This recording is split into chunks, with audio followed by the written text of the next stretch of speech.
오늘 함께 나눌 말씀은 야고보서 1장 12절에서 18절입니다. 함께 읽겠습니다. 시험을 참는 자는 복이 있나니 이는 시련을 견디어낸 자가 주께서 자기를 사랑하는 자들에게 약속하신 생명의 멸류관을 얻을 것이기 때문이라. 사람이 시험을 받을 때에 내가 하나님께 시험을 받는다 하지 말지니 하나님은 악에게 시험을 받지도 아니하시고 친히 아무도 시험하지 아니하시느니라. 오직 각 사람이 시험을 받는 것은 자기 욕심에 끌려 미혹됨이니 욕심이 잉태한 즉 죄를 낳고 죄가 장성한 즉 사망을 낳느니라. 내가 사랑하는 형제들아 속지 말라. 온갖 좋은 은사와 온전한 선물이 다 위로부터 빛들의 아버지께로부터 내려오나니 그는 변함도 없으시고 회전하는 그림자도 없으시니라. 그가 그 피조물 중에 우리로 한 첫 열매가 되게 하시려고 자기의 뜻을 따라 진리의 말씀으로 우리를 낳으셨느니라. 아멘. 지난주에 말씀 나누다가 야고보서 1장 16절 17절만 제가 인용을 했었는데 오늘은 좀 연장해서 야고보서 1장 12절에서 18절까지를 읽었습니다. 처음에 보면 시험을 참으면 복이 있다. 시련은 견디는 게 좋다라고 하면서 뭐라고 얘기했냐면 하나님께 시험 받는다 하지 말아라. 사람들이 특히 크리스찬 중에 하나님이 나를 시험했다 또는 흔들었다. 하나님이 나에게 고난을 주셔서 그럼 좀 미안하니까 고난을 허락하셔서 이렇게 표현을 하긴 하는데 그런 은유적인 표현들이 꽤 많이 있지만 명백한 표현은 뭐냐면 하나님은 시험하지 않는다 이렇게 선언을 해놨어요. 그런데 나는 시험을 당했어. 이거 뭐지? 하나님은 시험을 안 했는데 나는 뭔가 하나님이 날 테스트하는 것 같고 어려움이 괜히 찾아온 것 같고 나는 잘못한 게 없는데 괜히 시련이 있는 것 같고 여기 성경에 뭐라고 되어 있냐면 오직 각 사람이 시험을 받는 것은 자기 욕심에 끌려 미혹됩니다. 욕심이 잉태한 즉 죄를 낳고 죄가 장성한 즉 사망을 낳는다. 그래서 형제들아 속지 말아라. 온갖 좋은 은사와 온전한 선물이 다 위로부터 빛들의 아버지께로부터 온다. 그러니까 하나님은 좋은 분입니까? 시험하는 분입니까? 좋은 분입니다. 가끔 이제 커뮤니티나 짤에서 이제 나오는 얘기들 들어보니까 그 연애하는데 시험하죠. 그런 경우도 있잖아요. 가끔 그 남자친구나 여자친구를 살짝 시험해보고 절대 하면 안 되는 겁니다. 그거는 그 신뢰를 깨버리는 짓이에요. 예를 들면 결혼하기 전에 일부러 나는 빚이 많아. 그래서 이 사람이 나한테 어떻게 나오나 보고 때로는 뭐 연락을 안 했는데 이 사람이 나한테 어떻게 하나 보고 괜히 다른 사람이랑 이렇게 어울리면서 질투하게 유도하고 이런 것들은 절대로 하면 안 되는 겁니다. 근데 뭐 그 유행인 것처럼 그래서 막 사랑을 증명해야 되는 것처럼 얘기를 하는데 그거는 신뢰 관계가 없는 거예요. 절대 사랑하는 관계에서는 시험해서는 안 됩니다. 테스트하면 안 돼요. 그런데 하나님은 나를 시험한다. 이건 이제 앞뒤가 안 맞는 거죠. 하나님은 날 사랑해서 그 아들까지 그냥 죽도록 내버려 두셨는데 근데 하나님이 날 자꾸 시험해 본다. 그럴 일이 없습니다. 성경은 명확하게 하나님은 시험 안 한다. 시험에 너희들이 넘어가는 건 너희들 욕심 때문이야. 하나님은 절대 시험 안 하니까 속지 말고 하나님께로 오는 것들은 좋은 것들이 위로부터 오는 거야 라고 얘기합니다. 세상에 거짓말들이 여러 개가 있는데 뭐 제가 아는 얘기는 그 장사하는 분들이 믿지고 판다 이런 거 믿지 말아라. 그 노인들이 얼른 죽어야지 이것도 거짓말이다 이렇게 얘기하는데 그건 뭐 악한 거짓말은 아닌 것 같아요. 그냥 선의의 또는 그냥 우리가 이해할 수 있는 거짓말들인데 실제로 악한 거짓말들이 있습니다. 첫 번째가 하나님은 없다고 하는 거짓말. 저는 그 아침에 그 교회 오면서 그 방송을 살짝 틀어놓거든요. DMB 방송을 보면서 와요. 근데 그 딱 요 시간이 SBS에서 뭐 이렇게 동물들 나오는 그런 프로가 있어요. 근데 이제 멈출 때마다 화면이 나오잖아. 그래서 재밌게 보는데 갑자기 이런 생각이 드는 거죠. 개들은 종이 굉장히 다양하잖아요. 개들은 왜 저렇게 똑같이 행동할까? 배웠나? 사람이 좋으면 막 꼬리를 흔들고 막 붕붕붕 휘어져나고 좋은 사람 만나면 배를 까뒤집고 이걸 배웠나? 쟤네들 어떻게 똑같죠? 그 아주 소형견부터 대형견까지 하는 짓이 똑같은 거죠. 이거 뭐지? 얘네들은 어떻게 이게 다 통용되어 있지? 이게 진화의 산물일 뿐인가? 근데 어떻게 이게 다 똑같지? 저는 그 생물이나 어떤 인체의 신비나 이런 거 볼 때마다 이거를 그 사람이 그냥 진화의 산물이라고 얘기하는 건 너무 억지다. 그래서 요새는요, 과학자들이 진화론을 조금씩 버리고 있습니다. 실제로 과학 여러분이 저널이나 잡지들 보면은 무슨 얘기가 나오냐면 생명이 외계에서 유입됐다. 요 설이 훨씬 더 강해지고 있어요. 왜냐면 과학자들이 아무리 봐도 진화론이라는 것 자체가 벌써 100년 넘은 그 옛날 이론이잖아요. 근데 현재 과학자들이 DNA와 유전자와 여러 가지 연구해 보니까 생명이 그냥 생긴 것 같지가 않다. 외계에서 유입될 확률이 훨씬 더 높다라고 이제 주장하기 시작했죠. 그래서 하나님은 없다 치고 생각하니까 소행성에서 왔을 것이다. 뭐 이제 여러 가지 설들을 만들어 놓는데 과학의 한계를 벗어나서 조금만 우리 양심적으로 보면 창조주가 있는가 없는가 있다고 해야 훨씬 더 이게 악의가 맞습니다. 없다고 이게 모든 것이 우연의 산물이라고 얘기하기에는 확률적으로 너무 가능성이 없어요. 근데 성경에서는 하나님이 있다라고 얘기하는데 세상에서는 어떤 사람들은 하나님은 없어. 그냥 인생은 허무할 뿐이야. 라고 얘기합니다. 그냥 살다가 죽는 것. 그냥 유물론일 뿐이죠. 또, 이런 거짓말도 있어요. 이게 다 쟤 때문이야. 이게 다 저 사람 때문이야. 나중에 그 결혼 생활이 오래되다 보면 배우자를 서로 원망하는 케이스들도 있습니다. 근데 절대 그러면 안 되는데 가장 사랑하는 사람인데 인간은 약하고 나만 욕심이 있는 게 아니라 저 사람도 욕심이 있고 나만 욕심이 잉태해서 죄를 낳는 게 아니라 모든 사람들이 욕심을 있고 죄를 낳습니다. 거기에 피해를 입기도 합니다. 인생을 살다 보면 배신을 당하기도 하고 또는 기대했는데 기대만큼 안 되기도 하고 그건 약한 경우고요. 의도적이고 악질적인 그 거짓말에 속기도 하고 거액을 사기당하기도 하고 뭐 여러 가지 일들이 벌어집니다. 그렇다고 해서 그 모든 나의 인생이 지금 어려움이 저 사람 때문이다라고 원망하는 것은 거짓말입니다. 그건 좀 이따 말씀드리고 왜 거짓말인지는 좀 이따 말씀드리고 그리고 나는 저 사람보다 못났다 혹은 저 사람과 보다 잘났다라고 생각하는 모든 것도 거짓말입니다.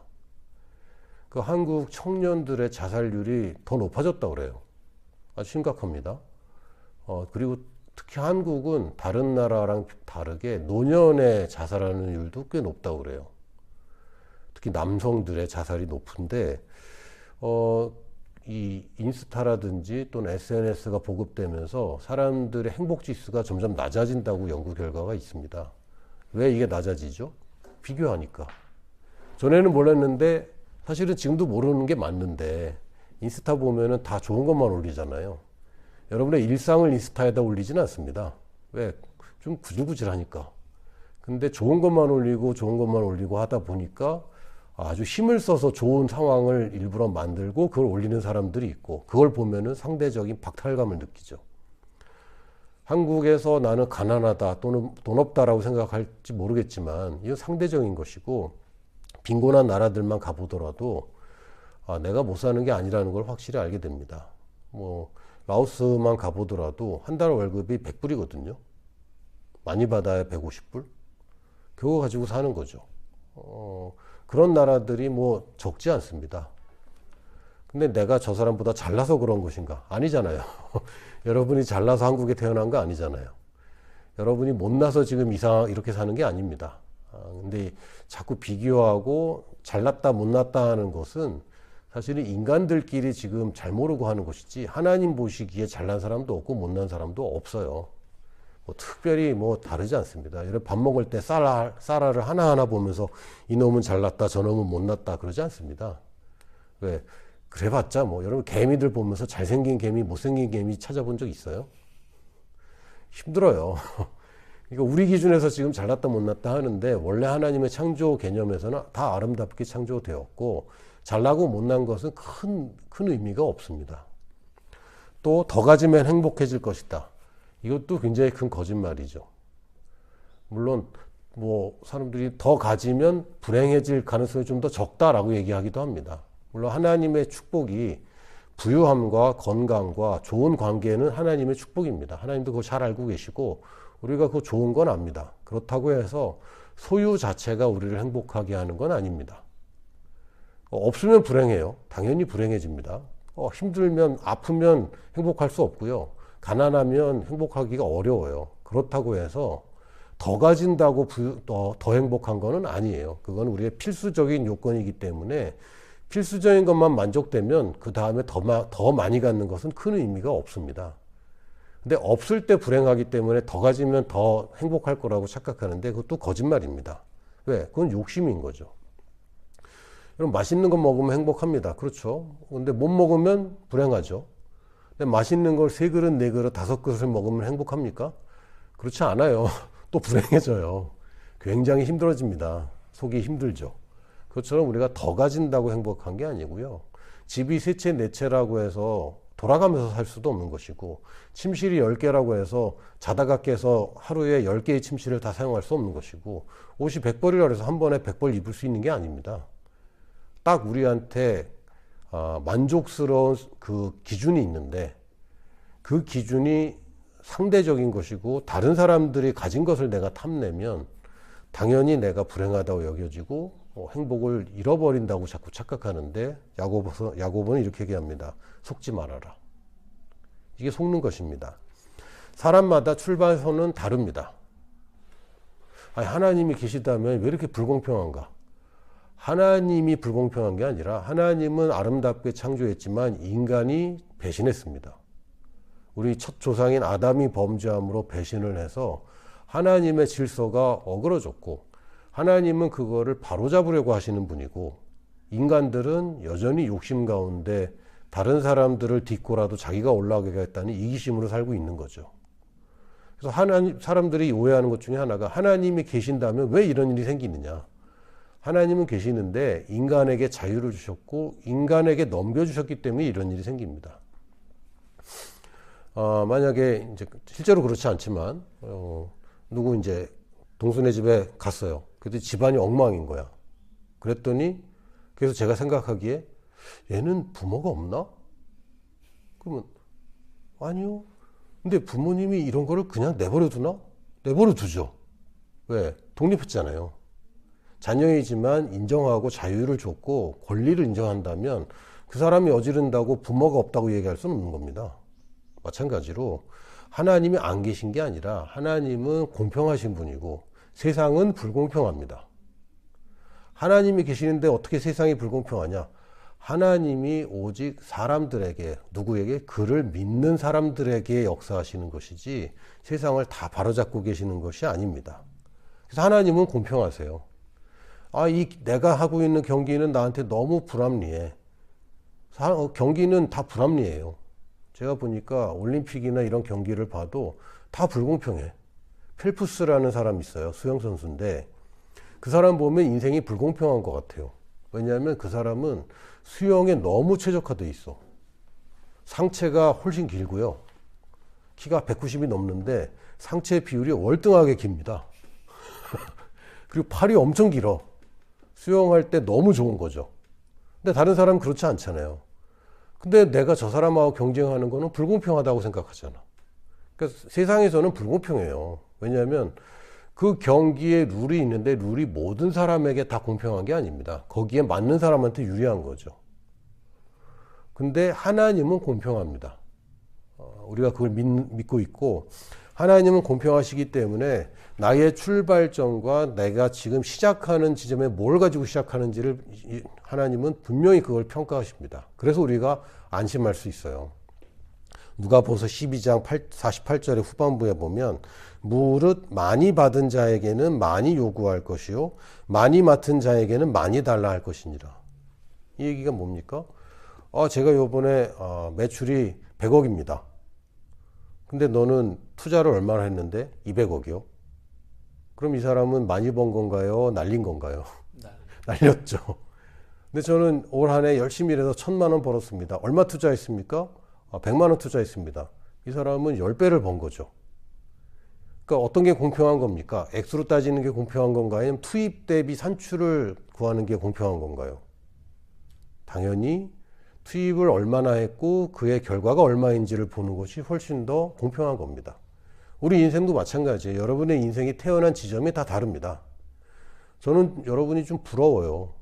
왜냐하면 나는 학력고사 세대인데, 학력고사는 내가 갈 과를 먼저 정해놓고 그 다음에 시험을 봤어요. 너무 불공평하지 않습니까? 시험 본 점수를 가지고 지원을 해야 되는데, 시험 보기 전에 지원해놓고 나중에 시험 보래. 내가 잘 볼 줄 못 볼 줄 어떻게 알아? 너무 스트레스 받는 거죠. 근데 수능부터는 그게 좀 바뀌었더라고요. 그리고 이제 여러 학교를 지원하네. 너무 부러워요. 여러분이 또 저의 시대를 또 부러워할 수도 있습니다. 목사님 시대에는 취업이 잘 됐잖아요. 아, 그건 또 그래. 그러니까 이거는 다르죠. 집안마다 다르고 또 시대마다 다르고 출발선이 다 다릅니다.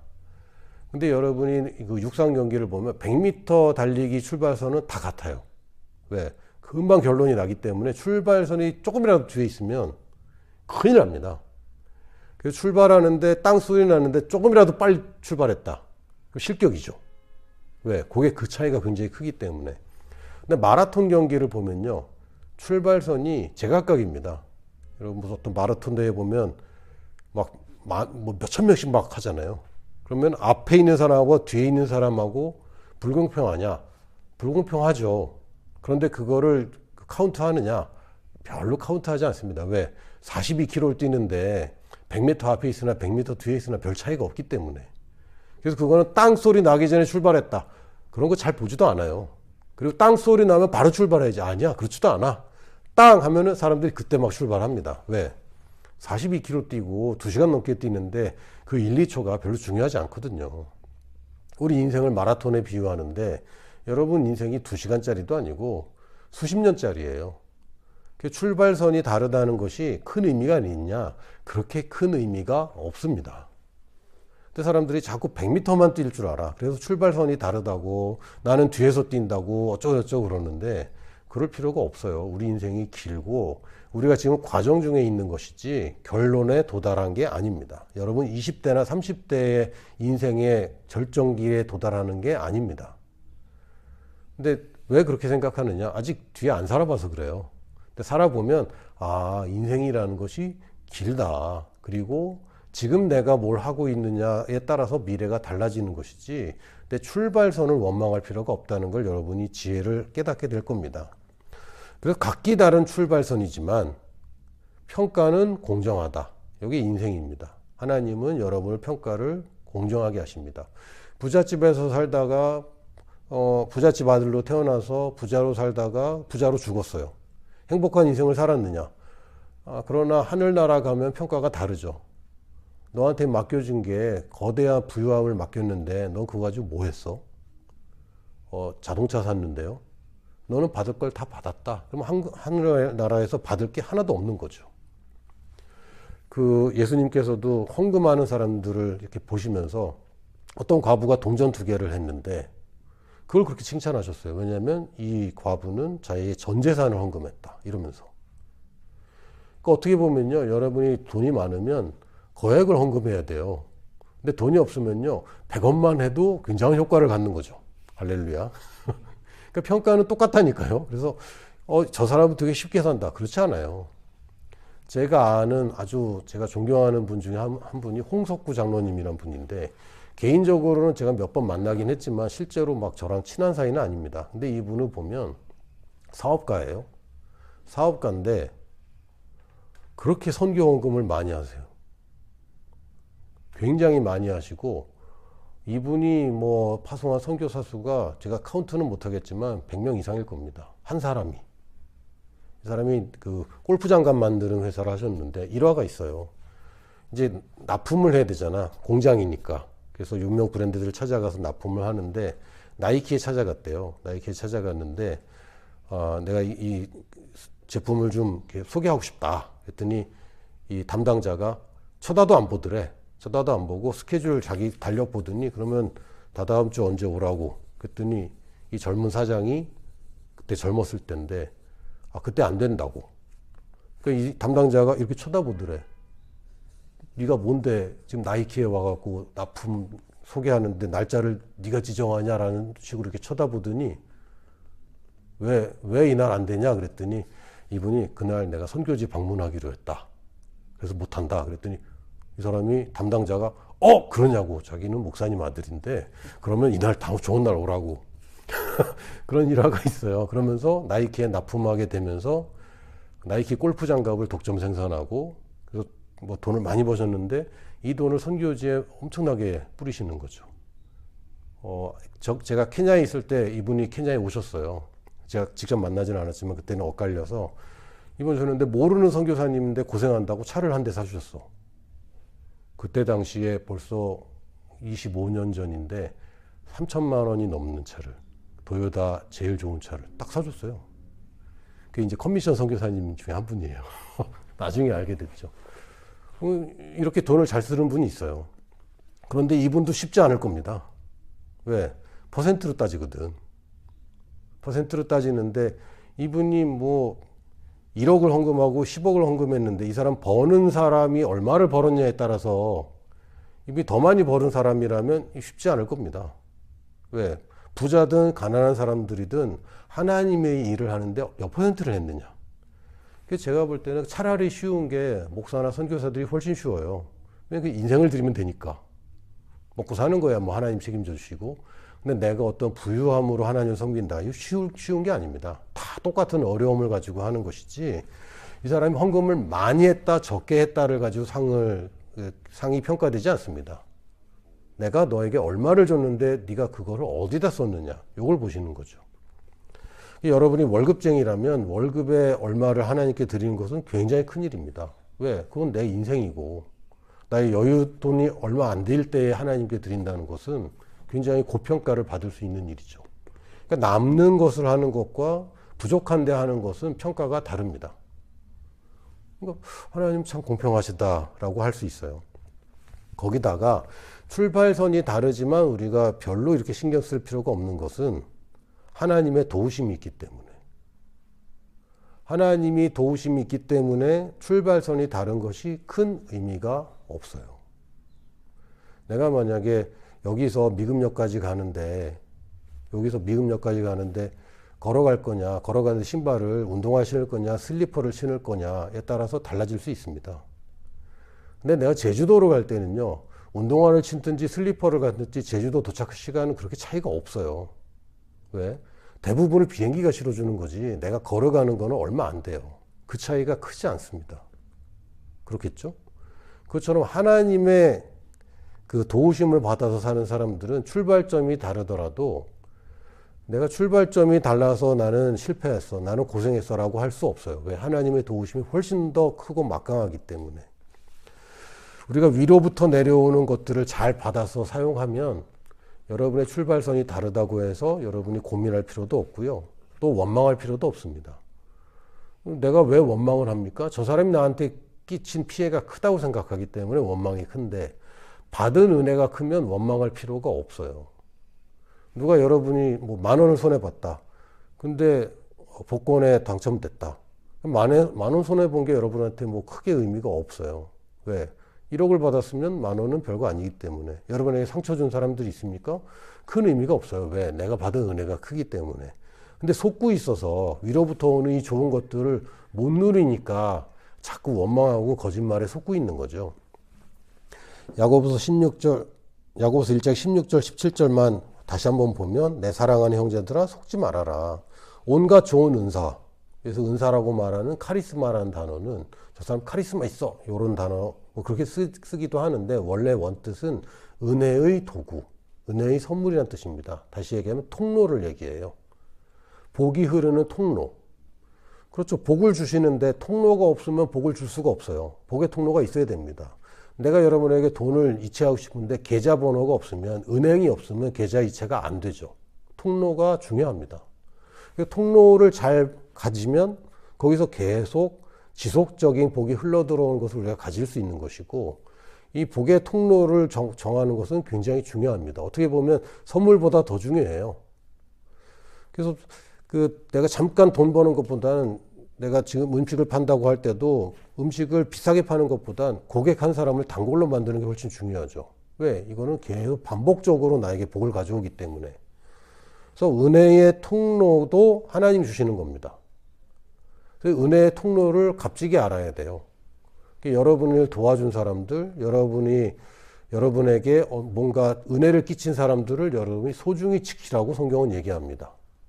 왜? 그 사람들이 하나님이 주신 은혜의 통로인데 그 사람들을 소홀히 하는 것은 뭡니까? 하나님이 주신 은혜를 인정 안 하는 거죠. 이건 내가 잘해서 한 거지. 저 사람의 도움을 나에게 줬지만 내가 잘하니까 저 사람이 날 도와준 거지. 라고 하는 것은 벌써 하나님의 은혜를 잊어버린 것입니다. 하나님의 은혜를 우리가 잘 누린다는 것은 은혜의 통로를 우리가 귀하게 여기는 것이고 또 이것이 선물이구나.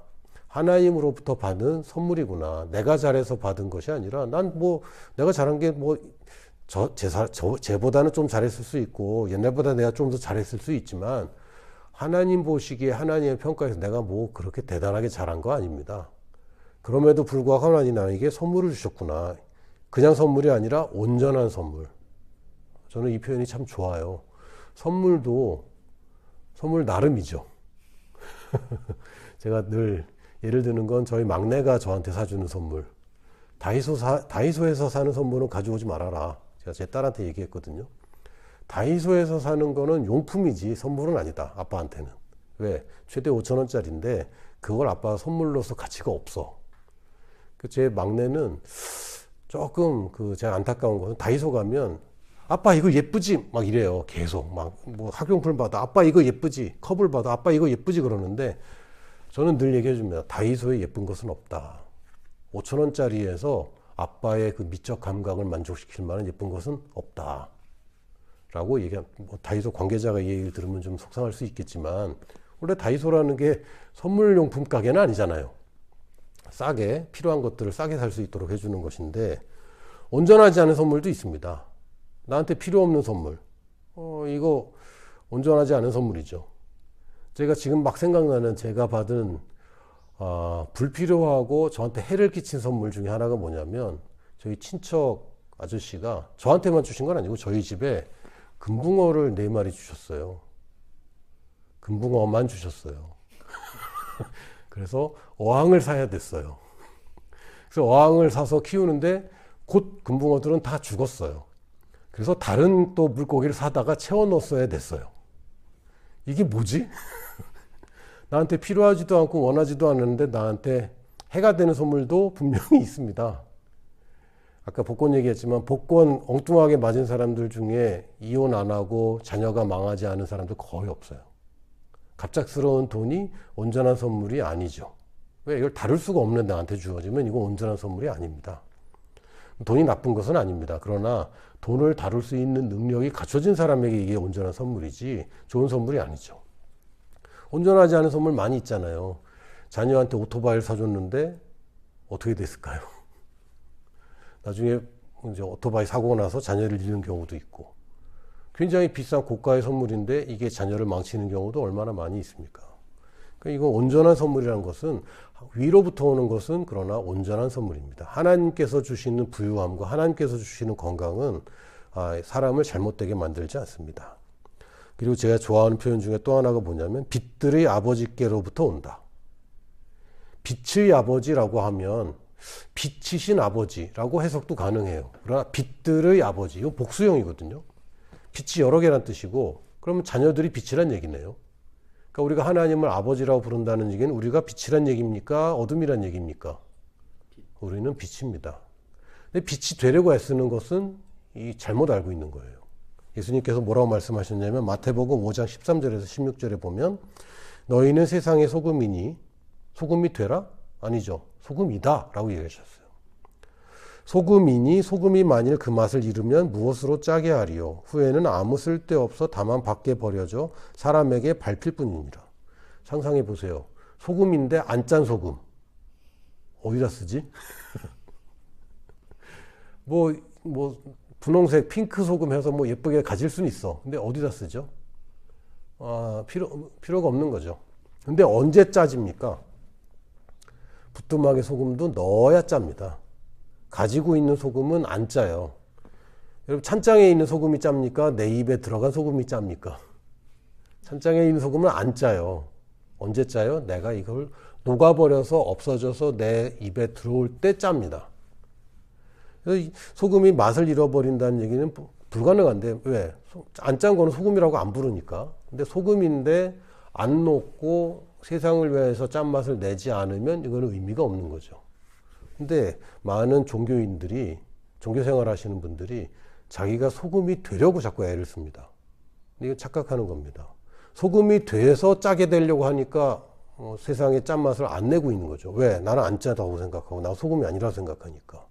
그러나 성경은 너는 이미 소금이야. 그러니까 남의 입에 들어가라 라고 얘기합니다. 너희는 세상의 빛이라. 빛이 돼야 된다? 아니요, 빛이다. 빛들이 아버지께로부터 오는데 우리가 바로 그 빛입니다.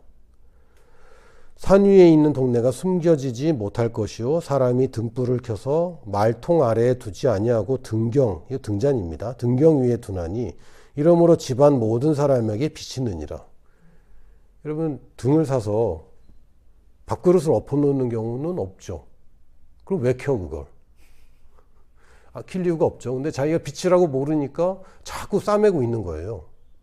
자기가 더 발전해야 된다고 생각하고 더 뭐가 돼야 된다고 생각하고 착각입니다. 여러분, 빛이라고 믿고 사람들을 밝히기 시작할 때 여러분 그 빛이 점점 더 드러나고 강력해집니다. 이같이 너희 빛이 사람 앞에 비치게 하여 그들로 너희 착한 행실을 보고 하늘에 계신 아버지께 영광을 돌리게 하라. 아멘. 그래서 이 선물들, 이 은사들이 왜 우리에게 주어집니까? 18절에 보면 그가 피조물 중에 우리로 한 첫 열매가 되게 하시려고. 첫 열매가 되라고. 근데 그냥 첫 열매가 아니라 한 첫 열매. 첫 열매는 누굽니까? The first one은 예수님이죠. 예수님이 첫 열매가 되셨고, 근데 예수님이 첫 열매니까 나는 몇 번째 열매지? 한 1000만 번? 1000만 번 넘어갈 것 같은데? 한 몇억 번째, 셀 수 없을 만큼 한참 후에 열매인데요. 근데 여러분들이 과일 가게에 가서 과일 살 때, 또는 귤을 살 때, 첫 열매로만 주세요 라고 얘기하지 않아요. 그쵸? 왜요? 첫 열매나 100번째 열매나 똑같기 때문에. 이 유전자라는 것은 굉장히 놀라워서, 물론 환경에 따라 달라지긴 하지만, 첫 번째 열린 열매하고 만 번째 열린 열매하고 다르지 않습니다. 그러니까 예수님이 첫 열매가 되셨는데 지금 이 시대의 나의 세계, 내가 살고 있고 내가 마주치는 이 세계에서는 내가 그 세계의 첫 열매예요. 물론 여러분이 누군가가 첫 열매가 돼서 여러분이 두 번째, 세 번째 열매가 됐겠죠. 그러나 그 사람이 없는 세계가 있거든, 또 내 세계에는. 거기서는 내가 첫 열매입니다. 그 첫 열매가 된다는 얘기는 뭡니까? 그 첫 열매로 하여금 다음 열매와 그 다음 열매가 계속해서 생산되게. 그것이 하나님의 목적입니다. 자기 뜻을 따라 진리의 말씀으로 우리를 낳으셨다라고 얘기합니다. 하나님의 말씀에 따르면 우리가 이런 사람이다 라고 했기 때문에 우리는 더 이상 거짓말에 속지 말고 남을 원망하거나 비교하거나 나는 왜 이럴까라고 낙심하지 마시고 지금 여러분이 겪고 있는 고통을 고통이라고만 생각하지 마시고 하나님을 원망하지도 마시고 그렇지 내가 지금 경주 중이지. 그래서 내가 이 고생을 통해서 얻은 것이 무슨 열매로 맺혀질까를 여러분이 기대하시기 바랍니다. 하나님이 나의 인생을 아름답게 만드시고 그 빛을 보고 반응할 사람들이 분명히 존재합니다. 그걸 안 내보내기 때문에 그걸 모르고 있을 뿐이죠. 여러분이 하나님의 말씀에 은혜 받은 게 있다면 사람들한테 나누시고 여러분이 크리스찬이라면 크리스찬이라는 걸 여러분 증거하시고 거기에 꼭 뭘 해라라고 사람들을 강요하거나 윽박지를 필요 없습니다. 그러나 여러분의 삶을 나타내시기 바랍니다. 어떤 삶입니까? 온갖 좋은 은사와 온전한 선물을 받고 누리는 삶. 이게 좋은 거잖아요. 좋은 삶을 하나님으로부터 축복받은 사람을 누리는데 그게 어디서부터 왔는지는 사람들 앞에 얘기를 해줘야죠. 밥을 맛있게 대접했는데 그 밥을 내가 한 건지 사온 건지는 얘기를 해야 맞는 거 아닌가? 어디서 사와 놓고선 자기가 한 것처럼 하면 그건 곤란한 거 아닙니까? 그래서 나는 하나님이 주신 통로에서 이런 좋은 선물들을 받았어 라고 얘기하는 것이 결국은 우리가 전도라고 표현하는 것이고 우리가 첫 열매가 되는 것입니다. 할렐루야. 더 이상 속지 마시기 바랍니다. 아멘.